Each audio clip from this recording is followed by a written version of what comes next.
Throughout the short history of this channel, we have review match from the likes of Kenny Omega, Hiroshi Tanahashi, Walter, the Young Bucks, who are among some of the best wrestlers of the modern era in professional wrestling.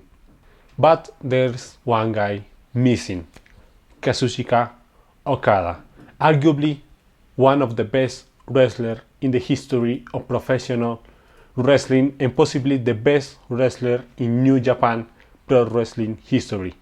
Today is the day that we are going to finally review an Okada match, that one being against AJ Styles in Dominion 7.5 in Osaka Johol. Let's start by saying that this is not the first Styles against Okada match in the rivalry. They had one on Wrestling Dontaku 2014, another one in Return to Yokohama 2014, and the final one in G1 Climax 24. By now, there were 2 against 1, with AJ Styles leading their rivalry. This was the 4th match between Okada and Styles. And let's talk a little about Dominion.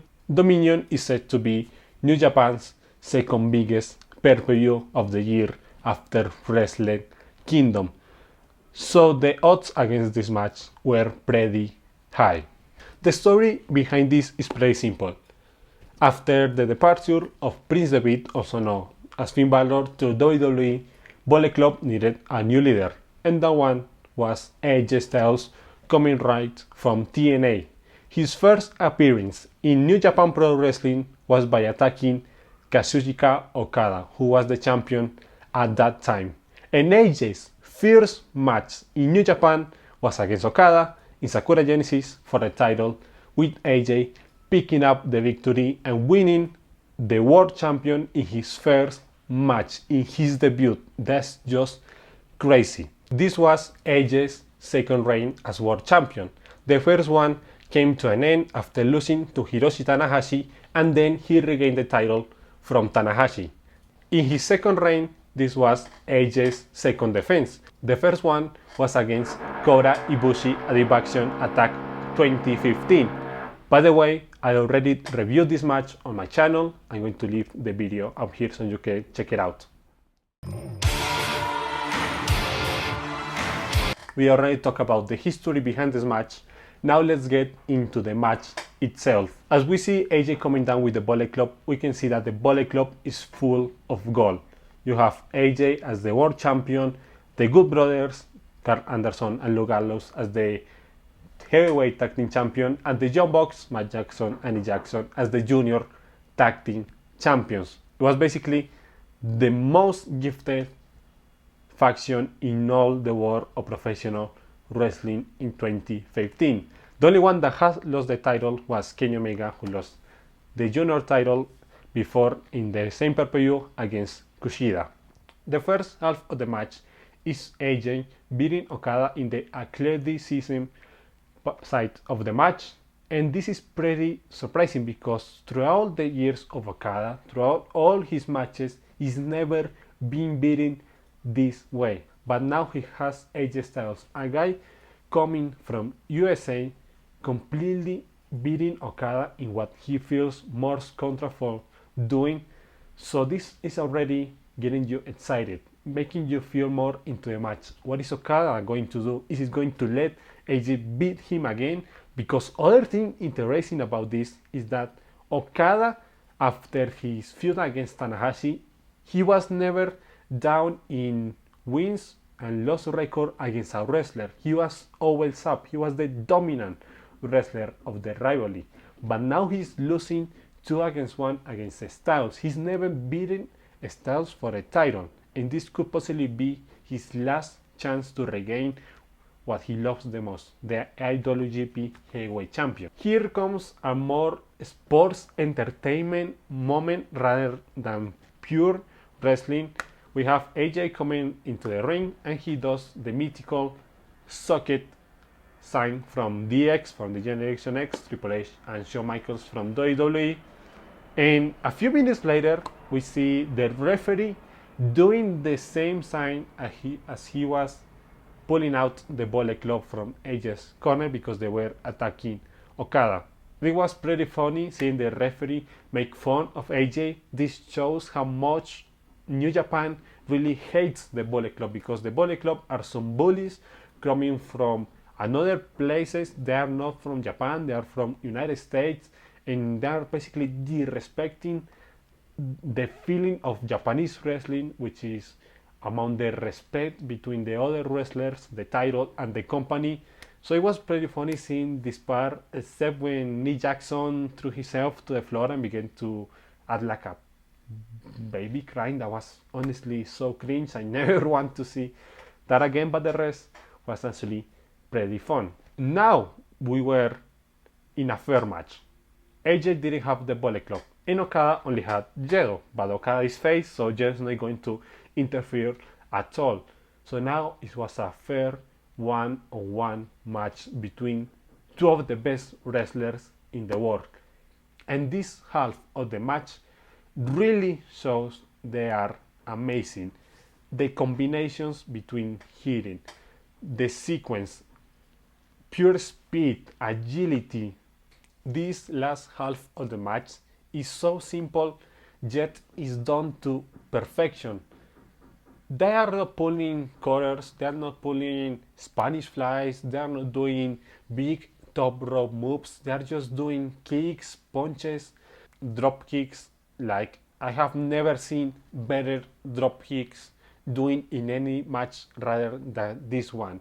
It's just so good how these guys, Styles and Okada, in a generation where wrestling is more about the entertainment than about making big moves, making the crowd feel excited about what they are watching, pulling out those simple moves and making it so good, because you can also hear the crowd, the Japanese crowd, screaming when a DDT was done. Like if this was the 90s with Jake the Snake Roberts, a simple DDT, one of the most common moves in wrestling, is working to perfection. That says a lot about how good they are at what they do, because if you are pulling those types of reaction from simple moves, you are clearly amazing at wrestling. And now that we're talking about drop kicks, let's talk about my favorite one. As you know, one of the key moves from AJ is the phenomenal forearm. He attempts to do a phenomenal forearm, but in the middle of the air, Okada drop kicks AJ. That was amazing. That drop kick felt so clean and so pure to watch, and it worked to perfection, because if AJ had hidden that phenomenal forearm, it could have been the end of the match at that point. Another thing that makes this match great is Okada's selling. Honestly, is there anyone better than Okada at selling moves in wrestling right now? I just don't think so, because he's not like overreacting. He's having normal reaction, but the way his body moves, his expression in the face is just amazing, and it makes you feel like this guy is getting his ass kicked and he's going to lose the match. But then the Okada comeback. Honestly, those 3-5 minutes from the end of the match, those sequence, holy hell, what was that? That was just so fast, but it was so good. All these counters after counters, AJ trying to do the Styles Clash, Okada trying to do the Rainmaker, they were a German suplex, and they were never letting go of the other wrestler until the end. Okada hit 2 Rainmakers, and it was the end of the match.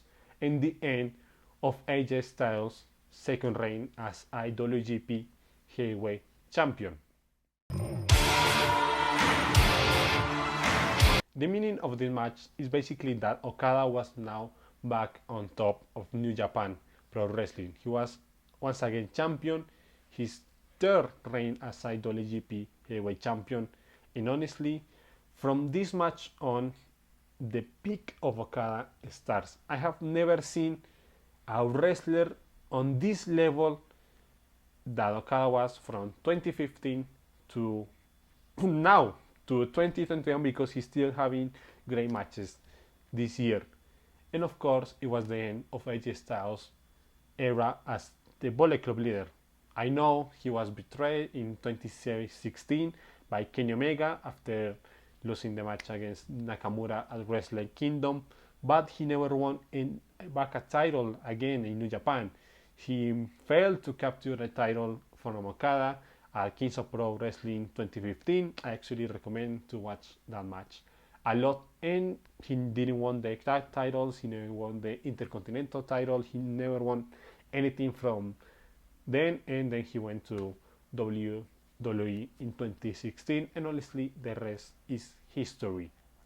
So this match basically cemented Okada as the best wrestler in New Japan Pro Wrestling, as the ace of New Japan, and for me the best wrestler in the world right now is Kazuchika Okada. Now we get into the favorite part for me in this video, the rating. Every single match I've reviewed from now is being 5 stars, and I have the bad news to say that this match for me is not 5 stars.